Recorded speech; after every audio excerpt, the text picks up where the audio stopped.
Ellas nos leen.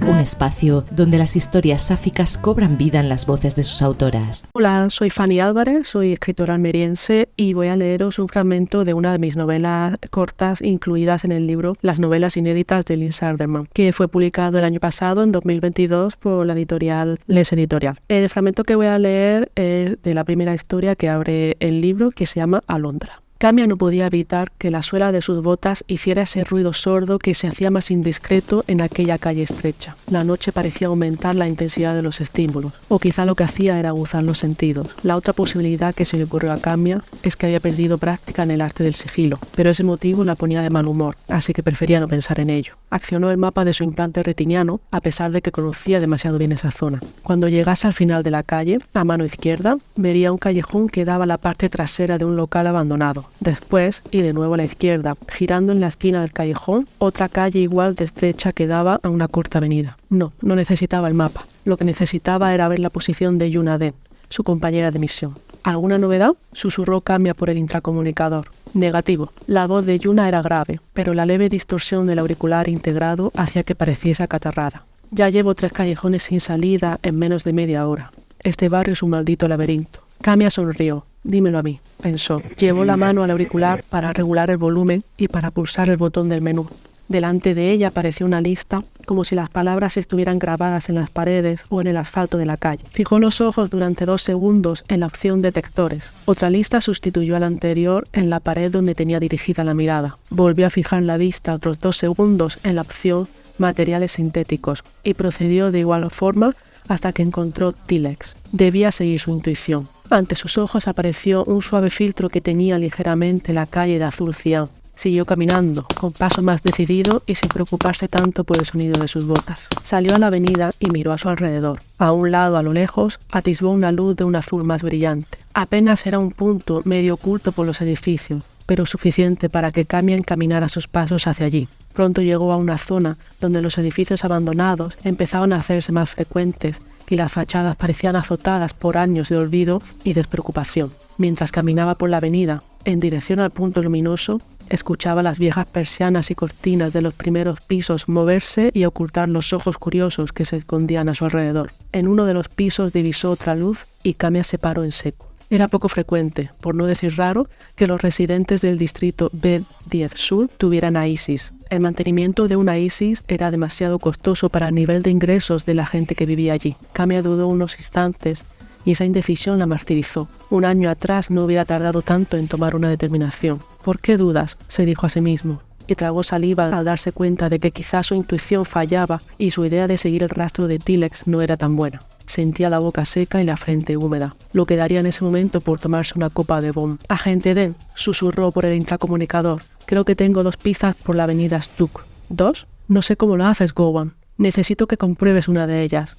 Te mando ubicación». Camia pulsó el botón de su auricular. Fijó la vista en la opción mensaje, después en mandar ubicación y la foto de su compañera. La imagen de una mujer joven, de cara ovalada y ojos alargados se iluminó al enviar el mensaje. Activa el detector de Tilex. Recibido. Tras cortar la comunicación, Camia se dirigió en pos del primer punto luminoso que había divisado en su implante retiniano. Conforme se acercaba a la calle en la que se situaba su objetivo, se cuidó de que sus movimientos fueran más discretos. Tras callejear durante unos minutos, alcanzó un viejo aparcamiento de coches. La luz cian era mucho más intensa de lo que se hubiera imaginado, aunque lo había sospechado al haber localizado el rastro desde tan lejos. ¿Qué hacía que su detector percibiera esa señal tan intensa de una ISIS? Se llevó la mano al auricular y pulsó uno de los botones varias veces para poner el implante retiniano en modo agilidad. Aquello le ahorraría tiempo de reacción y de respuesta en caso de necesitarlo. Oteó la calle del aparcamiento. La acera era algo más amplia que la propia carretera y se preguntó cómo de grandes serían los coches que usaba la gente tiempo atrás. El edificio situado frente a la entrada del aparcamiento delataba el abandono que había sufrido por parte del gobierno central y el uso que le daban ahora a los residentes. Los ladrillos estaban picados siguiendo un patrón en fila. 2 picados, 1 intacto y el último también picado. Punto de venta de Kuma.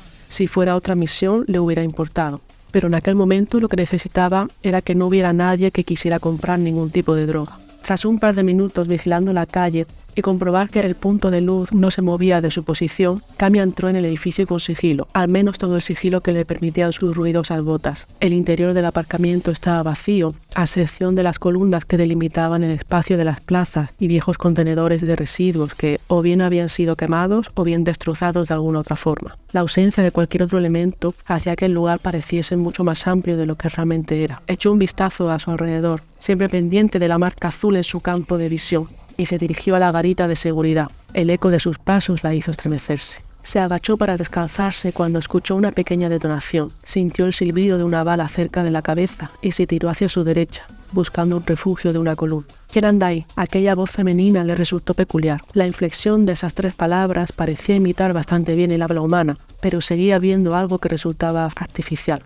Activó su implante retiniano, el detector complementario de cercanía, y fue rodeando la columna hasta tener a su interlocutora a la vista. Sacó lentamente la pistola de su funda y la encendió para cargarla. Otro disparo pasó cerca de su cabeza cuando se asomó ligeramente. Le daba la sensación de que se había salvado de esos 2 intentos gracias a la suerte. ¿Quién eres?, volvió a preguntarla a Isis. Camia seguía extrañada por la insólita naturalidad de su voz. No sonaba como otras a Isis. Se rebuscó en los bolsillos de la chaqueta y cogió la tapadera de un vaso de Go Café para llevar que se había guardado hacía días sin saber por qué y que había olvidado por completo. Se giró lentamente para tener la columna de frente y tras ella la misteriosa Isis. Según su implante retiniano, su oponente todavía no se había acercado demasiado a su posición, por lo que activó la opción de visión de rayos X y preparó la tapadera y la pistola. Con un movimiento rápido y preciso, lanzó la tapadera hacia un lado, sin dejar de apuntar a la posición de la Isis. Escuchó la explosión de la bala ajena al chocar con el plástico en el mismo instante en que se asomó por la columna y disparó al hombro de la Isis. El grito fue lo que alarmó a Camia.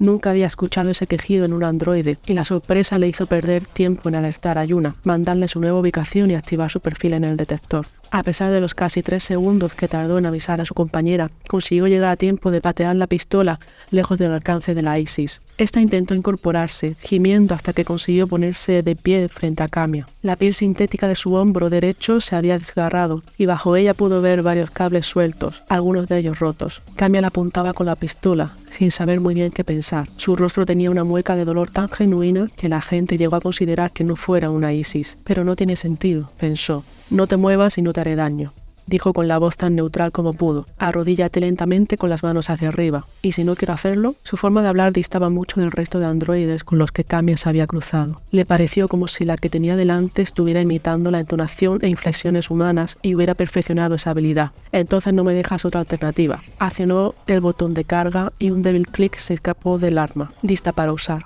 Con disimulo apuntó al otro hombro en lugar del corazón, donde las Isis tenían el núcleo y la batería. Esos bastardos se lo merecían. ¿Es esto una confesión? Camia se preguntó quién estaría detrás de aquel fallo de programación, o programación ilegal por lo que parecía, y qué motivos le habrían llevado a acabar con aquellas 3 personas. No iba a negárselo a nadie. Tras saber la historia de las víctimas, no lamentaba su muerte en absoluto. 2 traficantes de arma y una de Kuma que habían estado involucrados en múltiples delitos y habían aparecido muertos por asfixia. Incluso debería agradecerle a aquella Isis su labor, pero el DPIS no le había llamado ni devuelto el acceso a su implante retiniano para ponerle una medalla a una asesina que no dejaba huella, sino para atraparla. Ellas nos leen.